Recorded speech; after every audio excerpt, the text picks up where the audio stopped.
قرآن پاک میں اللہ تعالیٰ نے فرمایا ہے کہ سود کا نفاذ اللہ اور اس کے رسول سے کھلی جنگ ہے۔ اب آپ کے پاس بلا سود بینکاری کا کیا حل ہے؟ حل ہے مضاربت، مشارکت، جتنی شکلیں شریعت کے اندر جائز ہیں، اگر سود کو ایک دفعہ حرام کر دیں گے یہ تمام چینلز خود بخود چل پڑیں گے۔ جب تک سود باقی رہے گا کوئی ان چینل کی طرف نہیں جائے گا۔ موٹی سی بات یہ ہے، پانی جاتا ہے نشیب کی طرف، آپ جب تک وہاں پر بند نہیں باندھیں گے اس کا رخ نہیں مڑے گا۔ اگر اس کو کر دیں تو آخر شراکت کس شے کا نام ہے؟ بہت سے لوگ جمع ہو جائیں، اپنا کیپٹل بھی جمع کر لیں اور وہ مل کر کام کریں، نفع بھی شریک ہے، نقصان میں بھی شریک ہے۔ شریعت نے جائز کیا۔ مضاربت ہے کہ کچھ لوگ ہیں جو کام جانتے ہیں، ان میں صلاحیت ہے، کام کر سکتے ہیں، کچھ لوگ ہیں جن کے پاس پیسہ ہے وہ کام نہیں کر سکتے، تو ان دونوں کا اشتراکی عمل ہو جائے گا۔ لیکن شریعت نے جو مضاربت کے اصول بنائے ہیں ان کے مطابق چلیے کہ اگر نقصان ہو جائے تو سارا پیسے والوں پر جائے گا، نفع ہو تو اس میں تقسیم ہو جائے گا۔ یہ اگر نہیں کریں گے تو وہ مضاربت نہیں ہے، چاہے نام آپ اس کو مضاربت کا دے دیں، لیکن وہ نفع نقصان میں شرکت والا معاملہ جو ہے وہ مضاربت میں نہیں ہوتا۔ مضاربت میں یہ کہ نقصان میں کوئی شراکت نہیں ہے، نقصان سارا کا سارا کیپٹلسٹ پر جائے گا، پیسے والے پر، البتہ صرف نفع ہے، نفع بھی ہوگا تو اس میں شراکت ہو جائے گی۔ تو شریعت نے ہر چیز کی چیزیں مقرر کر رکھی ہیں۔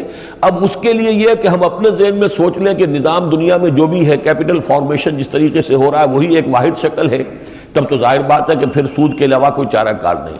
لیکن سود حرام ہو جائے اور پوری دنیا میں کاروبار چلتے رہے، پوری حکومتیں چلی ہیں جن میں کہ سود جو ہے حرام تھا۔ یورپ میں بھی چند 100 برس ہوئے ہیں کہ یہ جب تک کرسچین یورپ جو ہے کرسچینٹی پر مضبوطی سے قائم تھا، سود جائز نہیں تھا۔ یہ پروٹیسٹنٹس کے ذریعے سے پھر یہودیوں نے وہاں انٹرسٹ کی اجازت حاصل کی ہے، ورنہ سود حرام مطلق تھا۔ شریعت موسوی میں آج بھی حرام مطلق ہے۔ یہودی ایک دوسرے سے سود نہیں لیتے، حرام سمجھتے ہیں، لیکن وہ سمجھتے ہیں کہ جینٹائلز جو ہیں غیر یہودی، اس سے ہم جو چاہیں کریں، اس کی تو ہم چوری کر لیں، ڈاکہ ڈالیں، خیانت کریں، جو کریں جائز ہے، اس لیے سود بھی جائز ہے۔ تو یہ نہ سمجھیے کہ یہ قابل عمل نہیں ہے، قابل عمل ہے، البتہ جب تک کہ اس کو بند نہیں کریں گے کوئی ادھر نہیں جائے گا۔ سب سے بڑی بات میرے نزدیک جب تک IMF سے ہم تعلق نہیں اپنا ختم کرتے، یہ عورت حل نہیں۔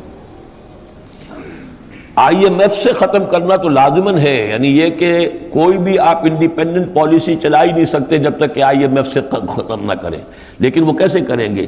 وہ تو یہ ہے کہ ایک ملک کے اندر اگر کوئی انقلابی رجیم ہے کہ لوگ بھی ان کے ساتھ ہیں اور لوگ ان کے کہنے پر پیٹ سے پتھر باندھنے کو تیار ہو جائیں تو IMF سے آپ لڑائی لے سکتے ہیں نا، ورنہ کیسے مول لے لیں گے؟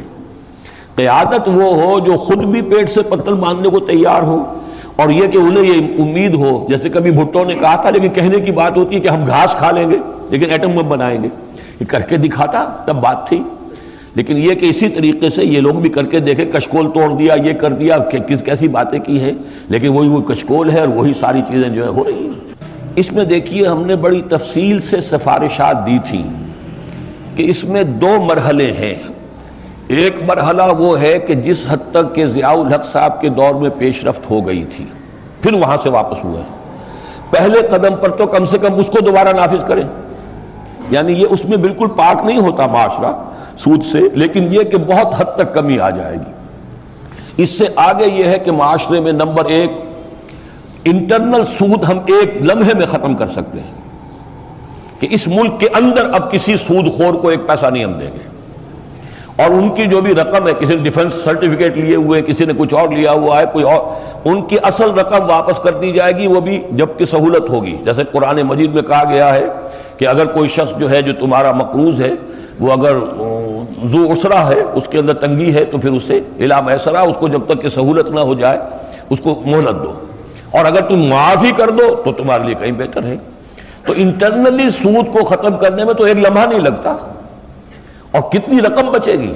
اس لیے کہ جو سود ہمارے بجٹ کے اندر جو ادا کیا جاتا ہے ہر سال، اس کا 75% انٹرنل ہے، ملک کے اندر ادا کیا۔ سود خور، حرام خور اس ملک کے اندر بیٹھا ہوا ہے، اور اس کو دیا جانے والا سود جو ہے وہ باہر جو سودی رقم جاتی ہے اس سے کئی زیادہ بڑھ کر ہے۔